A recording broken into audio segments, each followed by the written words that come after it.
My name is Ingrid Fairbanks Webb. I'm 34 years old, and 4 years ago, the night before Mother's Day, I learned a truth that quietly shattered everything I thought family meant. I had been erased, not accidentally, not temporarily, but deliberately. Removed from my own family's WhatsApp group like I was never meant to be there in the first place.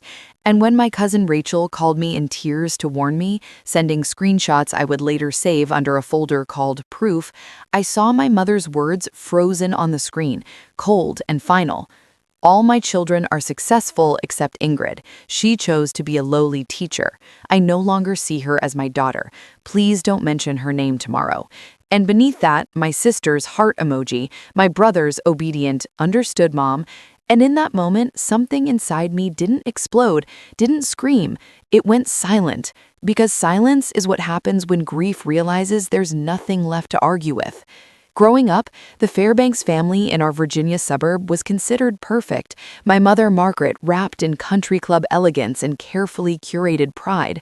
My sister, Victoria, the celebrated plastic surgeon, with designer handbags and polished smiles. My brother, Bradley, the corporate lawyer with prestige cars and an expensive wife.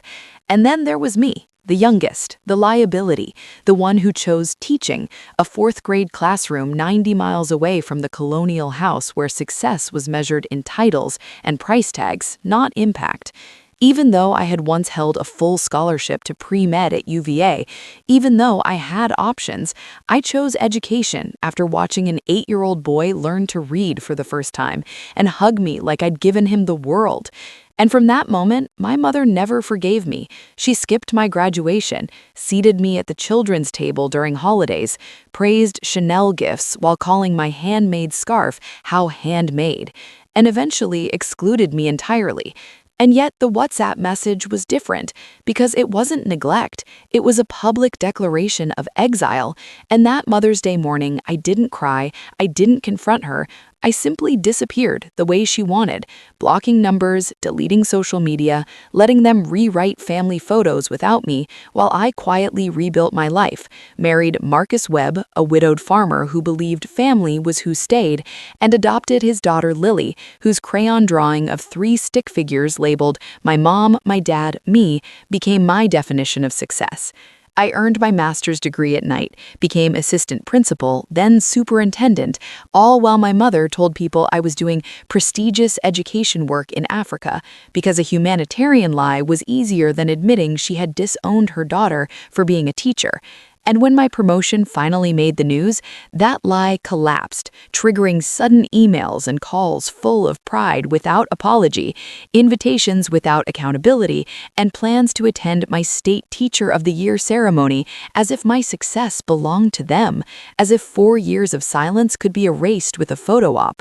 And that's when I learned the difference between reconciliation and reputation management, because my mother didn't want me back, she wanted the story back.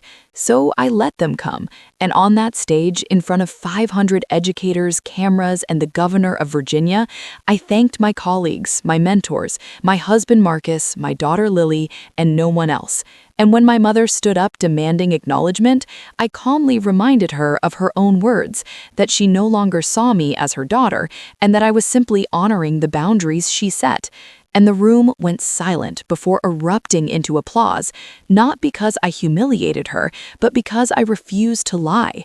And afterward, in the hallway, when she accused me of embarrassing her, I showed her the screenshots she thought had disappeared, her own words, time-stamped forever. And I realized something profound in that moment. I didn't need her apology to heal. I needed my truth to stay intact.